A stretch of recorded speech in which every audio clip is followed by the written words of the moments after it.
Well, hello, everybody, and welcome to Membership Unplugged. I'm Todd Shepard, and I'm running solo today for this episode. And I just want to have a little chat with you about membership. I just returned from our spring assembly for my district just this weekend. We had a real wonderful time. During our spring assembly, what we do is we really try to encourage our new board members within the different clubs to join and attend. And of course, it's open to everybody. And we talk about things like membership or building a more vibrant club. We talk about using some of our systems. Our district uses DAC-DB, so we have some training on that. A little bit about secretarial work, and then we touch on grants, and then we touch on just a whole smattering of little breakout sessions. We do it in a one-day event, and it was a real hoot. Everyone got together, had a nice meal, and we had some good fellowship, which is always a fun thing to do in Rotary. So when I got home, this was the realization. I got home, and some of the things we had talked about were Rotarians kind of using some old tools and such. And what did I find in my mailbox? Was a Yellow Pages book that was sent out. Now, I got to be honest with you, I didn't even know they still made these things. And it's got some businesses in here and some personal phone numbers, I guess. I'm surprised that so many people have a phone number. I didn't know landlines were even a thing anymore. Everyone's using a cell phone now, right? And if I need a phone number or a business, I just ask Google and tell them, hey, I need this, or I say a restaurant's near me, and it gives me a whole selection of them. It gives the phone number and their address, and it'll even tell me how to get there. So I'm not sure if this is just an old carryover, but someone's buying the ads. Someone's paying for these ads in here. So I looked myself up. Many of you maybe remember an old movie Steve Martin did. It was called The Jerk, and Navin Johnson was his name. And he saw the phone book and he opened it up and he said, the new phone books are here. They're here. And he looked himself up and he says, I'm somebody now because I'm listed in here. Well, like anybody else, I imagine I'm not that different. So I looked myself up and, well, I wasn't in here. At least my current phone number's not in here. And what was in here was an old business that I sold off about 6 years ago. And that was still in there. So I hope nobody wants to call that number because nobody's going to answer. And then I looked up a couple of friends of mine that have sold their businesses and retired. And by golly, they were in there too. And I know nobody's going to call them. It might go to somewhere else. I have no idea. So anyway, in this book, they talk about advertising. And not to knock these Yellow Pages. Well, I'm knocking them, because it's old school. And really, they need to maybe take a look at this and say that it may not be relevant. Anyone can put a comment in here. If you think it's still relevant, that's terrific. I'm going to point out a couple flaws. I want to tie it a little bit to some of the things that we do in Rotary. It says here, if you're interested in advertising, it says usage. This directory gets used by mature adults with money available to make purchases for goods and services. Well, there must be more mature adults than me or older than me, because I'd never open up a phone book. In fact, I threw this in the recycle bin and then I pulled it out and I thought maybe I could use it for this podcast so we could talk about it. And I think these mature adults, I can agree that maybe some older folks might rely on the Yellow Pages. The problem I see is that it's gotten so small. See, they shrink it down to save costs. And we have like 300,000 people in our community. And I know there's not 300,000 names in here. The ones that are here are so tiny that I can't read them. And I'm thinking, well, older folks, I remember the old Reader's Digest. They used to make it in a big print where older people could read it. So I don't know how anyone could read this as it is, because the print is so small because they try to make it compact and little. I'm sorry, I just don't get it anymore. It says timely. Users of this directory are ready to make an immediate purchase. Maybe if it's a plumber or something or an emergency, I can see that. Longevity, that the directory life is over a year. It could be. Mine was going to be about 30 seconds until I decided to use it for this podcast. And then it says trusted local source, which we've already disproved that because it's got information in here on numbers and businesses that no longer exist for some reason, at least they didn't charge me for the listing, but I don't even know. Anyway, enough on this phone book. That thing's going in the recycle bin. I want to talk about how we do stuff like that in Rotary. Is there anything in your club that maybe you've been doing for a long time because you've been doing it? And that's how we've always done it, and we're going to keep on doing it, even if it's no longer relevant. So I'll throw out a couple. How about paper files? You know, if you're using DACDB or you're using Club Runner, they got a source in there that you can attach your historical documents and paper files and such right to that. So it's available to anybody within the club. Now, why is that important? Well, think about this. If you've ever served in a board position and you say, oh, I need some tools, I need information on maybe vocational, maybe you've got a scholarship plan. This is what happened to me. You have a scholarship plan, and I need to know how to contact the different schools. Well, you need to go see John because he has a thumb drive, right? And I go see John. Well, I don't know, John, I think I lost it. I got it from Frank. We'll go see Frank. Well, Frank's no longer in the club. Let's see if he may be Frank. We can contact him, and he might still have it in an old email that he sent. So we kind of went down that track, and short and the long of it is, I ended up having to just recreate the thing because we didn't keep that stuff in a place where we could all get it. Imagine if you kept your records on a in a paperless cloud, so you could build files on membership, files on vocational, files on how to be president, the rules, even things like your bylaws and the Rotary Standard Constitution. That should be kept all in one file where everybody can see it. We talk a little bit about even about updating bylaws, and I don't know how often clubs might want to update their bylaws, but about every 3 years is what's suggested. And a new president comes in, or a new board member comes in and says, hey, I want to look, or even a member says, I want to read the bylaws. Well, where are they? Who's got them? Where are they? Let's look for them. Who had them last? Maybe we got a copy somewhere.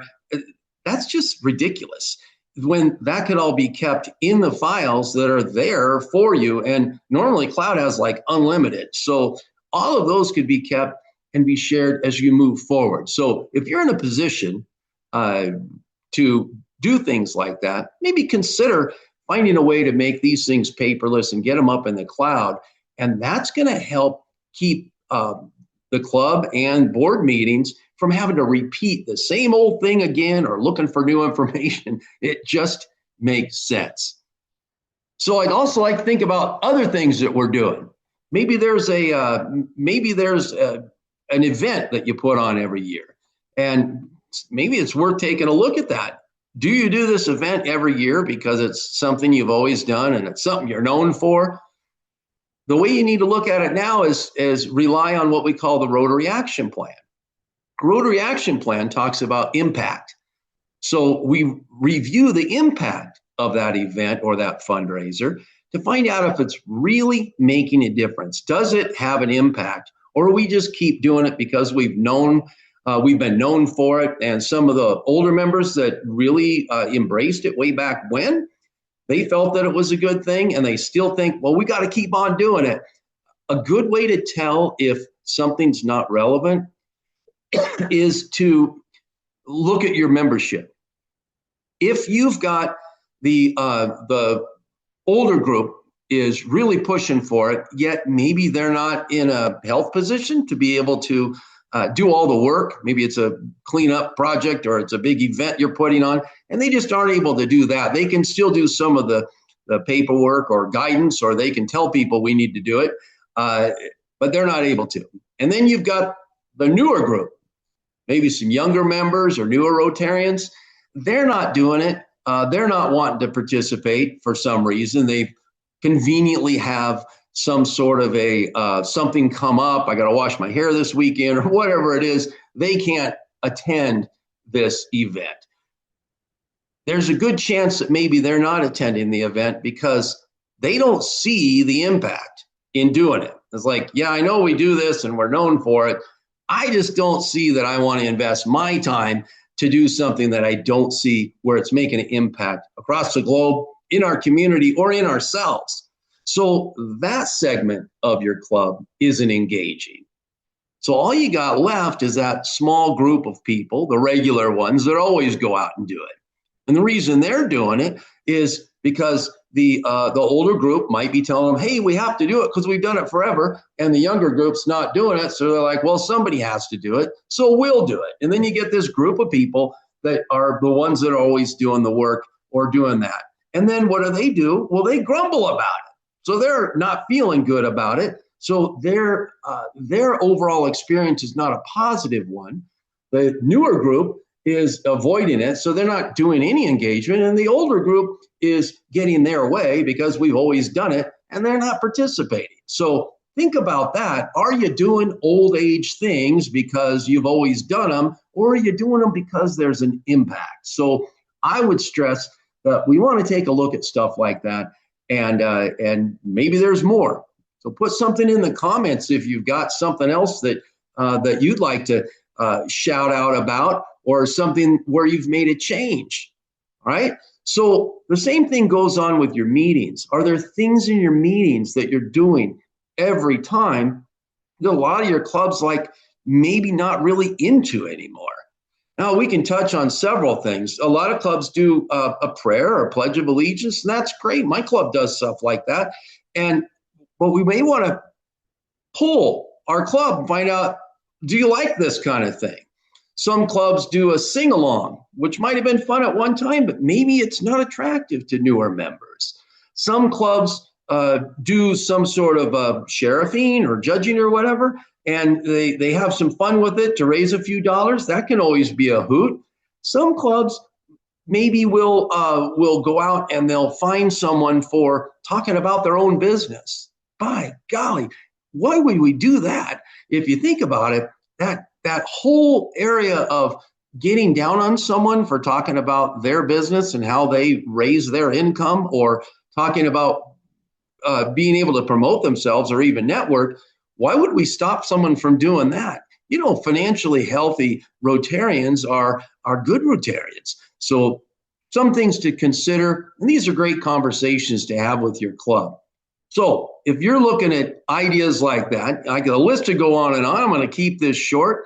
If you're looking at, hey, what can we do to maybe make our club more relevant and attract people, I would suggest that you put a little poll out, a survey, if you will. And I recommend that you do it live. Just a piece of paper that you put out on the tables and ask your club members to respond to them right there during the meeting. And you don't have to be the president or the president-elect. You don't have to be the secretary. You don't have to be the membership chair. It could be anybody. It could be you. You could go through and create this poll and just show up and say, I want to put this survey out in front of everybody that's in our club and have them respond back. What kind of questions do you want? Well, first of all, you don't need 15 or 20 questions. If you've ever done an online survey, oh, we only need 20 minutes of your time, I delete that, right? If you are doing long surveys, people are going to rush through it. They're not going to give you some real thought. I like a 3-question survey. 3 questions. Number 1, what are we doing now that you'd like to see us stop doing? And have them write it down.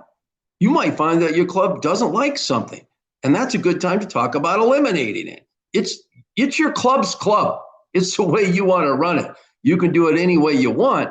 It's the best way to do it is the way that your club likes to do it, so you can eliminate something. Question number 2 is, what is something that we used to do that you think we should start doing again because you liked it, but we got away from it because it was, for whatever reason, we forgot about it, or maybe one of the presidents didn't like it, so they didn't do it.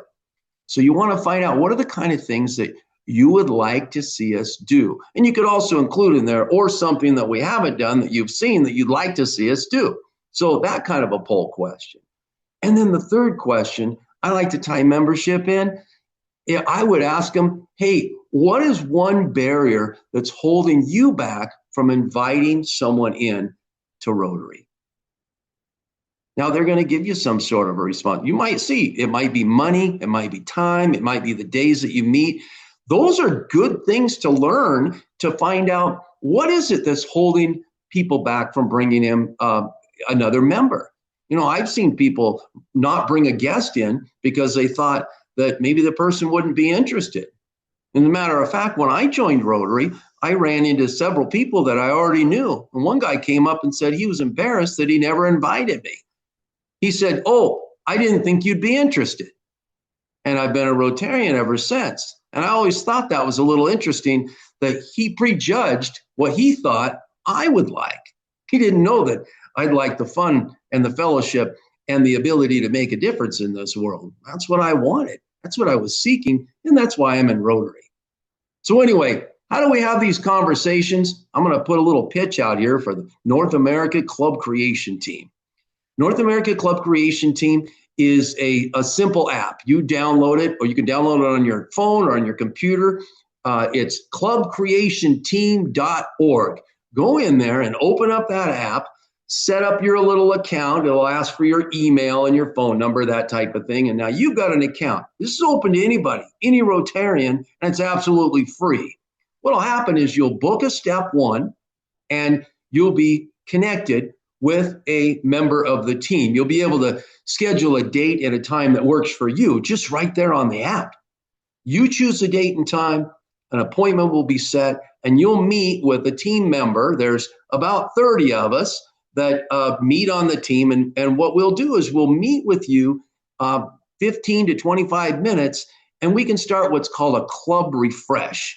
All right. So we do club refresh. We also help you if you want to start a satellite club, a companion club, a standalone club, a Rotaract club, those kind of things. We can do all that through the app. Most importantly, available with any club, even if you're not looking to add anything, is wouldn't it be nice to meet with someone, a specialist, someone that spends a lot of time learning about membership, someone that's talked to literally a ton of clubs across the North America and the world that can share ideas that they have. We can listen to your concerns, and then we can explain to you some ideas or co-collaborate with you on some ideas to help your club move to that next level where you can find ways to be more relevant, grow your membership, or maybe even do more to make a big difference in the world. So North America Club Creation Team, I recommend that you download it. Everybody should download it. Why not? It's 100% free, and we're looking forward to having some fun with you. So that's it. Let's be more relevant. Let's get rid of stuff like that old phone book. Throw that thing away. Put it in the recycle so we can do the right thing and connect that in your mind with the other things that need to be put in the recycle bin. That's it. That's what I got. Have a wonderful day. We'll see you next Tuesday. We drop a new podcast every Tuesday at 8 p.m. Eastern Time, 5 p.m. Pacific Time, right here on the North America Club Creation Team Facebook page. And it's also on our YouTube channel, which you can connect through the page. And you can look at all of them. We're in the middle of season 3 right now. You can go back and look at seasons 1 and 2. Chock full of information. We've had a lot of great guests on, a lot of great ideas, and a lot of great questions that have come up. And we're looking forward to sharing more. So if we can do anything for you, put it in the comments. We'll address your questions